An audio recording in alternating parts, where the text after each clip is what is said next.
Michael, velkommen i mit køkken. Tak skal du have. I dag der har du simpelthen taget noget mandemad med, kan jeg se. Det kan jeg sige. Der er bøffer og svinemørbrad, og så er der en fantastisk fræk pistol med noget marinade. Fortæl mig lige, hvad det er. Jamen altså, vi har jo vores marinadepistol fra Instant Taste, og så har vi nogle fantastiske marinader, som jeg har lavet. Og du slagter. Jeg er slagter. Og hvad vil du med det der? Jeg vil putte marinaden ind i kødet, så vi får smagen lige med det samme. Som du selv siger, så er det mandemad, for det er nogle store stykker kød, vi har med at gøre her. Men det er altså bedre at have nogle store stykker kød, og så kan man bare dele det ud i stedet for, så man får saften og kraften. Men man fjerner hætten fra ampullen, så monterer man nålen, og så er du egentlig klar. Simpelthen ind med nålen, så langt ind i bøffen du kan komme, og så lægger du lige stille et marinade, mens du trækker tilbage. Og det overskydende her, det gnider vi lige over her. For så behøver jeg heller ikke noget olie på, for der er olie i marinaden. Der er olie i marinaden. 7-8 minutter på hver side, så er der undefløjt dejlig dansende bøf med en lækker marinade i. Og mens du står og hygger dig, så får vi lige en halv tomat.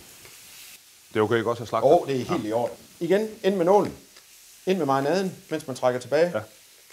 Sådan. Det er smart. Så er den marineret. Michael, nu er vi kommet så langt, at vi har stegt vores bøffer. Det her, det er nams.